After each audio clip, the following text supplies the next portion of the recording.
Hey guys, this is your real estate agent Tony Landoy, and for today we are going to Novista Antipolo, wherein they are having an open house for the buyers, of course, registration and sales reservation for the buyers. Kaya punta tayo doon para makita natin yung mga units nila, para naman doon sa mga hindi makakapunta at sa mga maybe in a few months or maybe in a year gustong mag-purchase ng property under Novista. So here we go. We are bringing you there. Yes, we are bringing you there today. So here it is. So galing na kami from Lipa. Pumasok lang kami doon sa daan papuntang Antipolo. So alam niyo naman yun, yung papuntang malapit yun sa Batelec. Ayan, of course meron mga malapit na restaurants doon. Ano pa ba? Lipa Carmel. Ayan, so yan, ito yung daan papunta doon. And of course, as you know, dito talaga si area nito ay medyo matraffic lang. Pero kapag nakalampas naman tayo ay smooth na yung driving pupunta doon. So I'm not sure how many minutes from Novista because it's going to be my first time there as well. So just stick around, stay tuned, and I will be, yeah, malapit na, ito na. Yes. Ito ba yun? I'm not sure. Novista? Oh, yan. So there.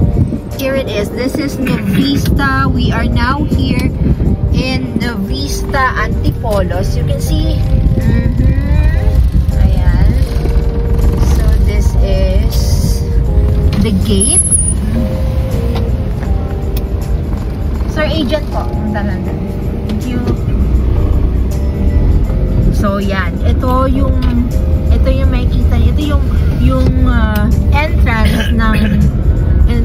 entrance ng main point ng Novista Village. Ayan. As you can see, marami pa ditong mga bahay na ginagawa.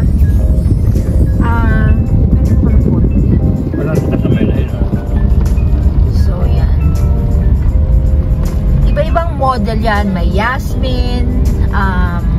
Hindi ko sa ulado pero later on makikita natin. So meron sila ditong sports club or basketball court.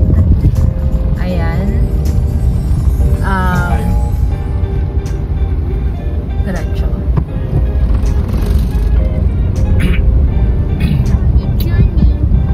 There. This is Label, Novista. So baka sa dulo pa yun. So pupunta tayo ng office ng Novista. From the entrance point. Alright, so dito na tayo sa Novista together with Sir Neil. Ayan. Sir Neil, ano pong position niyo pa dito sa Novista? Sales po, broker, management po. Okay, yan. So si Sir Neil mag-explain sa atin ng mga available properties dito at at yung mga yung mga klase ng model unit na meron sila. So, alright, saan po tayo magsimula? Dito po. Ayan. Brescia po. Okay. So, here is, ito po yung Brescia mo. Brescia. Okay. So, meron po tayo itong unit na to. Ito pong isa is yung actual turnover. Ito naman po yung dress up unit. Okay. So, punta mo muna tayo sa actual turnover. Okay po.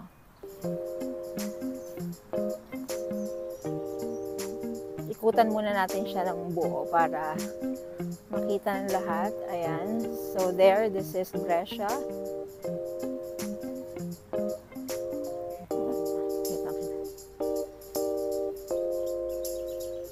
Ikutan muna natin. Ito yung ayan. So meron siya ditong pwede maglagay ng lanay dito. Yes. So, ilang square meters po ito? Ang regular po nito is 100 square meters po yung lot area niya. Mhm. And then yung floor area niya po is 86 square meters. Alright. And ilan ang pwedeng maging bedrooms and bathrooms? 3 bedrooms po. Provision for 3 bedrooms. Okay. And then 2 CRs po up and down. Okay. So, ito po, so, gaano kalaki ang magiging, nito, dito sa, Ang space ang niya po space ng dito sa regular likod? po is ito na po yung pinakasagad niya po. Dito sa Parang may, firewall po. okay. And then hanggang dito naman po siya dito sa ano po ng ating balcony. And then dito po sa kabilang side, since single detached po siya, is meron pa rin po siyang space dito sa kabilang side po. Okay po. So parang pinaka-forward na po dito. Alright. Tinambre siya. So, this is itong sa facade niya, pag tinurn over, ano pong expect ng ating mga buyers dun sa labas ng nila? Ayan po. So, parang ganito lang siya, ma'am. Itong kabila po, kung mapapansin nyo is, ayan po, cleared naman po siya. And then, ayun po, tayo na lang maglalagay ng mga landscape, if gusto nila maglagay ng landscape. And ito lang po, since Brescia po kasi, usually po kasi dito is, meron pong setback po na 2 meters po sa harap at likod. Pero since ito nga po, single detached siya. Yes. So, nagbabari po siya. Depende po sa lote po. Okay. So, meron din bang, garage? Yes po. Pwede kasya ang isang... Actually, up to 2 to 3 yung cars po na kasya po. Okay. Wow. Kasi dito po, may dito, and then meron pong, since may bakante pa po kasi siya, so kasya pa po yung isa po, or dalawa pa po. So, depende na lang sa kung anong gusto nilang mangyari sa front ng bahay nila. Yes, kung gusto nilang gawing full na parking or maglagay sila ng garden. Yes Tama po. ba? Okay.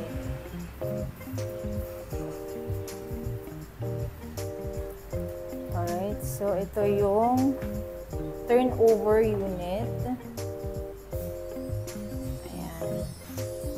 So, ito na yung magiging living room. Yung height po ng ceiling, gaano kataas? Hindi ko lang siya ma-specify. Sure. Okay.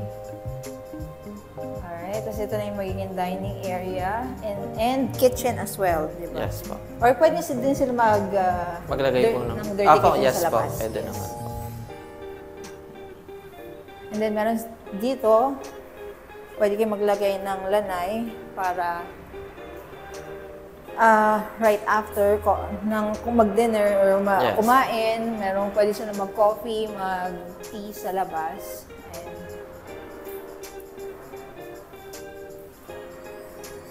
And then ito naman po, sadyang kaganda. Provision po siya for storage room po. Okay.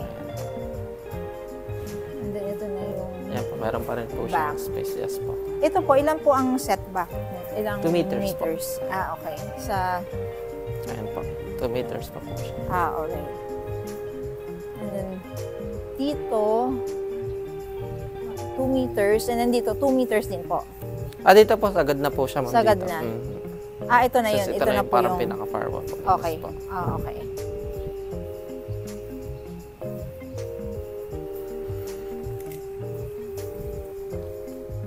This is the bathroom.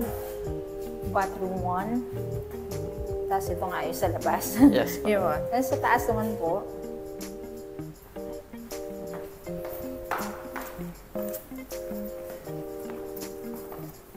So, dito sa second floor, this is provision for 3 bedrooms po. Yes po. Pwede ba silang, kung halimbawa, gusto nilang extend, pwede ba? Yes po, pwede po siya. Pwede naman po natin occupy yung mga spaces po. Up to second floor po, allowed naman po. Okay. Pero dito, kung halimbawa, kasi yung iba, di ba, gusto nila na in the future, gusto nila na pataasin pa, pwede ba yun? Parang tataasan yung... third floor or lagyan ng roof. Ayun lang mo. Subject for approval na po siya. Okay. Hindi naman po siya pinagbabawal, pero yun nga po. Medyo may restrictions na po kasi especially pagka dadagdagan kasi siya ng floor para mag-iiba na yung orientation po. Sa bagay. So ito, kapag tinurn over to sa ating mga buyers, ito yung magiging itsura niya. So meron kayong freedom para maglagay or maggawa ng sarili niyong design. ito po ay Yan po yung balcony po. sa balcony naman. Okay, medyo malaki yung balcony. So this is the balcony.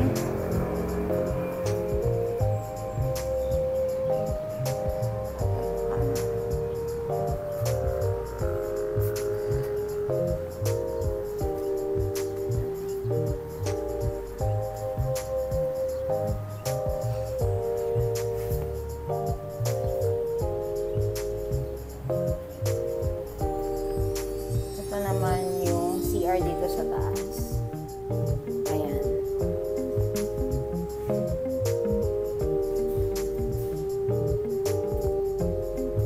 Okay po. Punta na muna tayo sa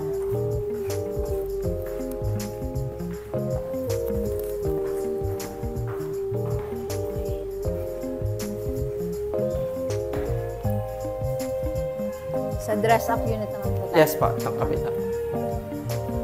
So, ito na yung tinatawag na dress-up unit, which means na may mga gamit, meron ng style or design sa loob.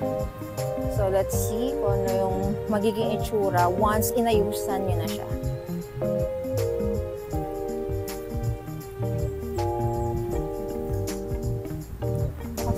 Apo. Ayan. So,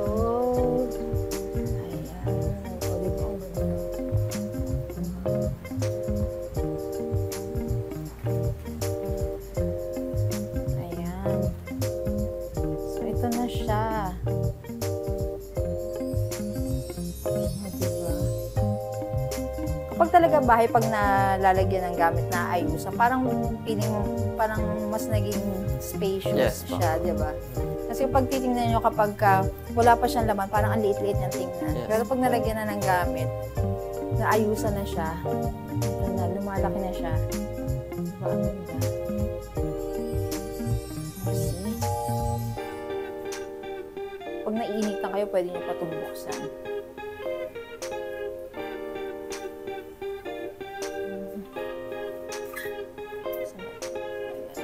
So,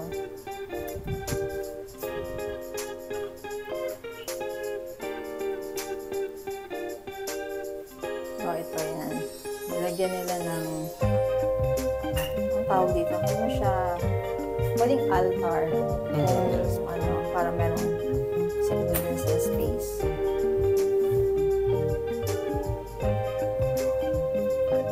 And then, let's see the second floor.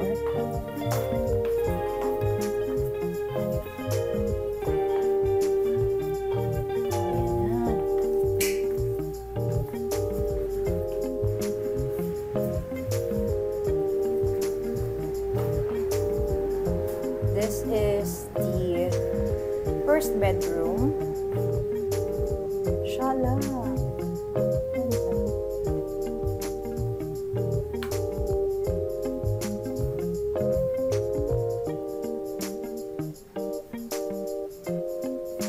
This is the second bedroom. O, diba? Perfect for a small to medium-sized family. And then the masters. So this is the master bedroom.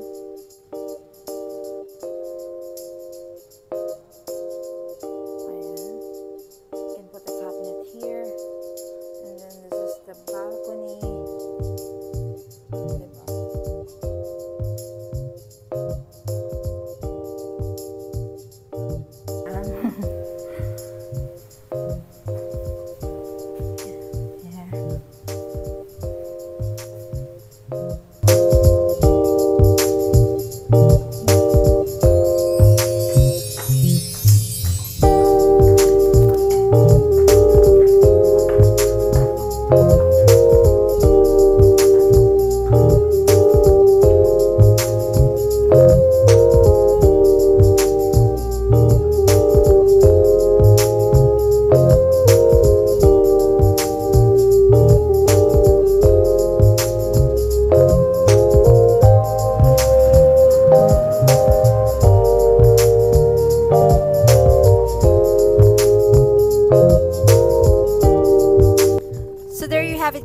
want to purchase a property here in Nuvista, just give me a call at 0905-021-2384, or you may contact one of our agents or any of our agents that are working under HL Properties and Cloudland Realty. So, kontakin nyo lang po kami kung gusto nyo ng tripping, kung meron kayong mga information na kailangan makuha, ayan, mga computation and requirements. So, we are here to help you. We are here to find your dream home. So, once again, my name is Tony Landoy. I'm the owner of HL Properties powered by Cloudland Realty.